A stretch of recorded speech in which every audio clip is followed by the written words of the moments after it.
चतुर्विंश खंड। ब्रह्मवादिनो वदन्ति यद्वसूनां प्रातः सवनं रुद्राणां माध्यन्दिनं सवनम् आदित्यानां विश्वेषां च देवानां तृतीय सवनं। सोम संस्था यज्ञ, सोम संस्था, पाक संस्था, हवि संस्था नाम के 3 प्रकार के यज्ञ होते हैं।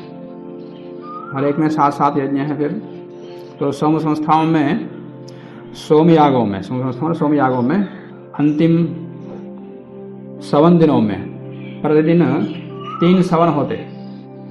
प्रातः सवन, माध्याह्न दिन सवन, तृतीय सवन। उनमें क्या होता है, सोम को कूट करके रस निकाल के आहुति दी जाती है। सुबह कूटते हैं कुछ, लगभग आधा,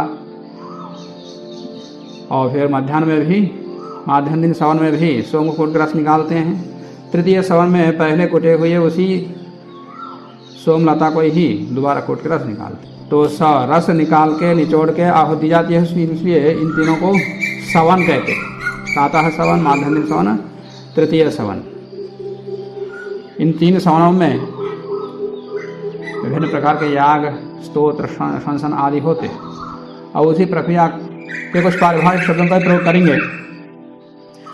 ब्रह्मवादिनो वदन्ति, ब्रह्मवादी कहते हैं। ब्रह्म का मतलब वेद, वेदवादी, वेदवेत्ता, वेद को जानने वाले लोग कहते हैं यद वसूनाम प्रातः सवनम, प्रातः सवन वसुओं का है, और रुद्राणाम माध्याह्न दिन सवनम, माध्याह्न दिन सवन रुद्र देवताओं का है, और आदित्यानाम च विश्वेषां देवानां तृतीयं सवनम। तृतीय सवन आदित्य या और विश्वेषां देवानां, बचे हुए सभी देवताओं के लिए वो सवन है।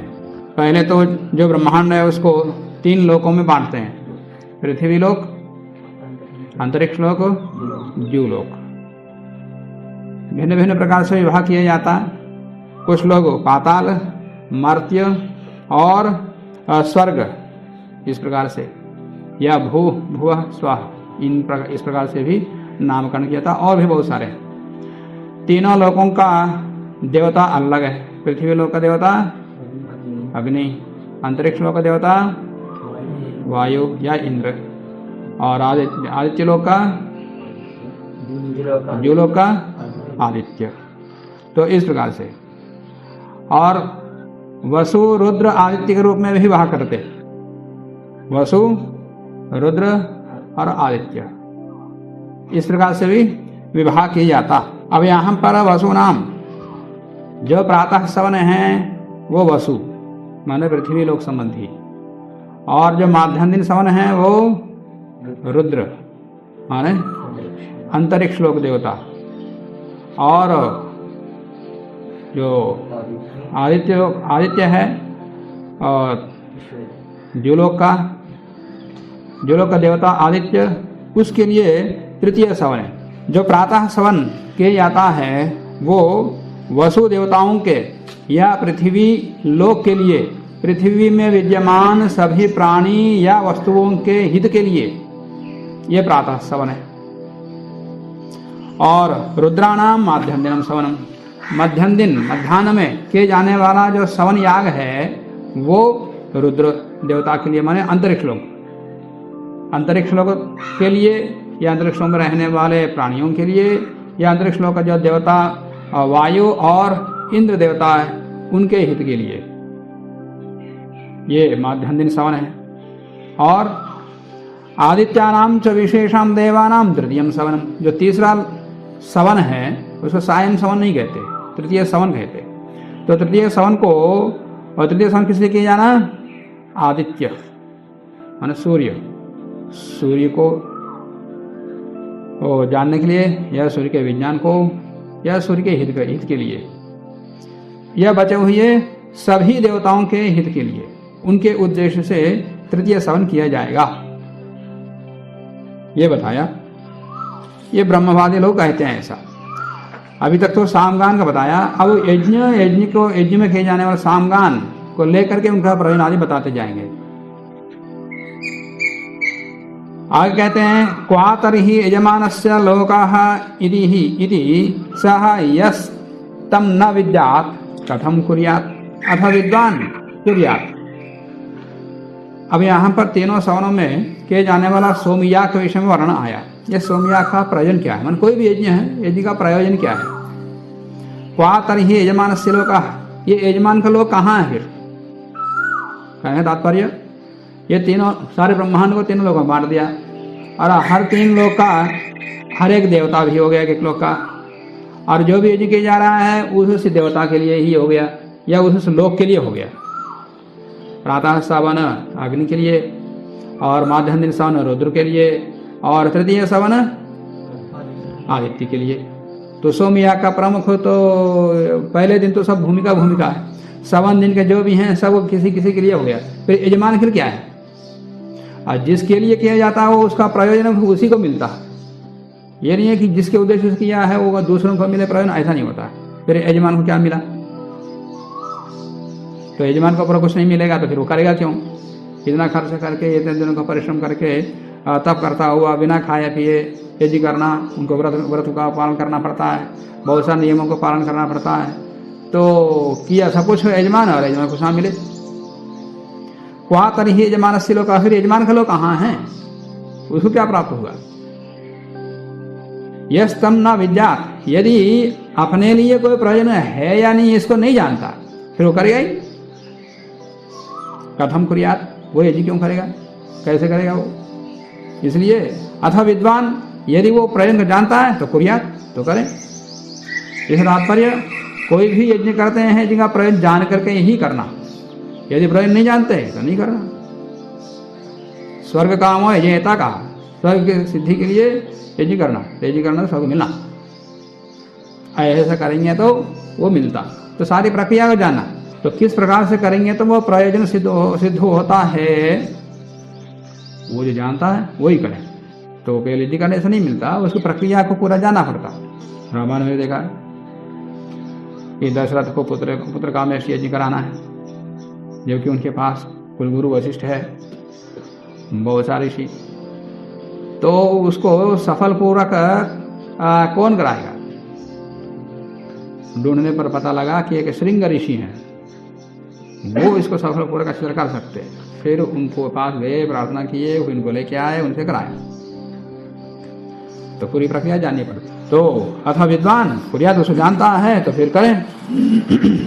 फिर कहते हैं पुरा प्रातः अनवाकस्य उपाकरणात् जघनेन गारः पत्यो उदङ्मुखः उपविश्य सः वासवं साम अभिगायति।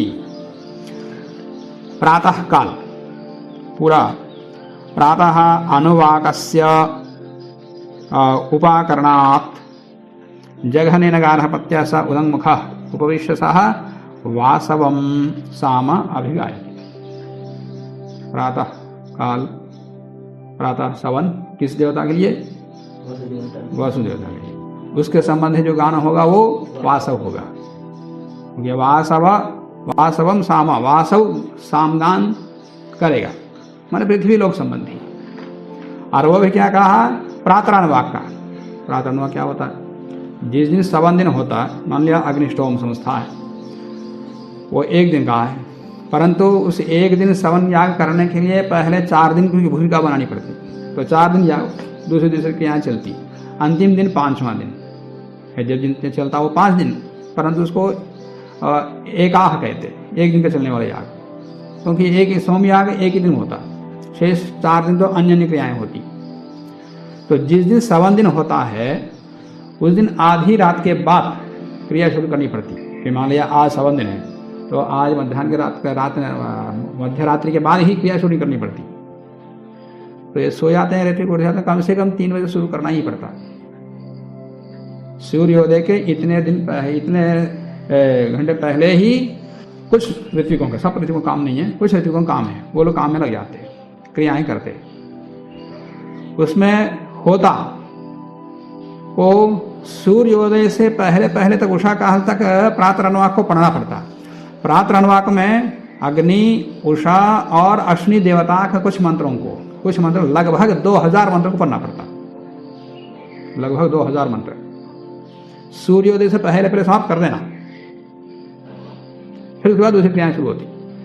और वो मान लिया देर से उठिया, तो जब तक वो पूरा खत्म तो फिर दूसरा क्रिया चलेगी नहीं, तो उसको बोलते प्रातरण वाक। वो बैठ करके लगभग 2000 मंत्र पूरा अखंड रूप से बिना रुके बोलता जाएगा अकेला, तो वो है पुराण वाक, प्रातरण वाक। तो पूरा प्रातरण वाक के प्रारंभ से लेकर के उपाकरणात् मतलब प्रारंभ से लेकर के जब से वो होता प्रातरण वाक शुरू कर देता है, तब से लेकर के पुरा गार्हपत्यस्य, गार्हपत्य के पूर्व में, गार्हपत्य के पास में, जगह गार्हपत्यस्य जघनेन, गार्हपत्य के पीछे, उदंग मुखा, जैसे ये बैठे ये जकुंड के पीछे, गार्हपत्य के पीछे, और ये दक्षिण को मुख किए, उत्तर को मुख करना। उदंग मुख है, उत्तराभिमुखी होकर के यजमान है, सह उदंग मुखा उपविश्य सह वासवम सामा अभिगायति। तो वो लोग सामगान करेंगे, सामवेदी, तो सामवेदी लोग सामगान करें, वासव सामगान करें। पृथ्वी लोक संबंधी, पृथ्वी लोक में विद्यमान सभी पदार्थों के हित के लिए सामगान करें। ये पारिभाषिक शब्दों का अर्थ न मालूम होने से भिन्न भिन्न प्रकार से कुछ स्तुति विशेष कर देते हैं। इन्होंने स्तोम, शस्त्र, स्तोत्र, स्तव सब रख दिए। ये सबके सब सामवेद संबंधी है। प्रातरण वाक होता ऋग्वेद संबंधी है। आगे कहते हैं लोकद्वारम अपावारणुपश्येमत्वा वयम राज्याय। लोकद्वारम, लोकद्वारम अपावारणु, लोकद्वार मेरे लिए खोल दो। पृथ्वी लोक के लिए वासव स्वामगान कर रहे हैं, तो इस पृथ्वी लोक का जो द्वार है वो मेरे लिए खोल दो, कि जैसे उसका प्रयोजन पूरा पूरा मुझे मिले। कि लोकद्वारम, या जिसको उद्देश्य करके, जिस लोक की उद्देश्य करके वो या कर रहा है, उस लोक के द्वार को खोल दो, जिससे कि वो पूरा प्रयोजन मुझे मिले। लोकद्वारम अपावारणु वयम त्वा राज्याया पश्येमा, हम तुम्हारे राज्य को देख सके। यजमान कर रहा है कि परमात्मा कह रहा है कि हम तुम्हारे राज्य को देख सके। कुछ दिन पहले मैंने कहाँ ही बताया कि जीवात्मा परमात्मा के राज्य को देखना चाहता है, परंतु वो देखना नहीं देता। बताया ना कहानी, या फिर बता। तो वयम त्वा राज्याय पश्येम, हम तुम्हारे राज्य को देखें या राज्य के लिए हम कुछ काम करें। ये कहा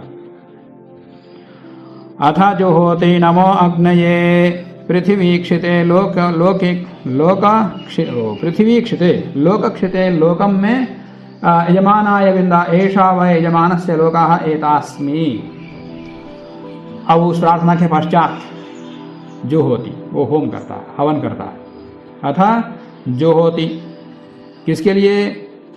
पृथ्वी क्षिते और लोक क्षिते।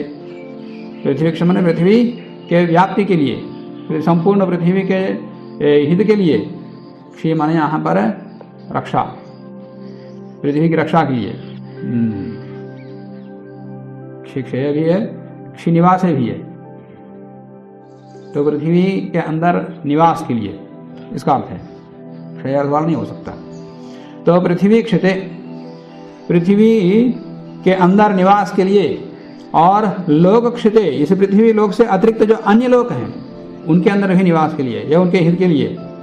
अग्नये नमः, अग्नि को हम नमस्कार करते हैं, माने अग्नि रूपी परमात्मा को हम नमस्कार करते हैं।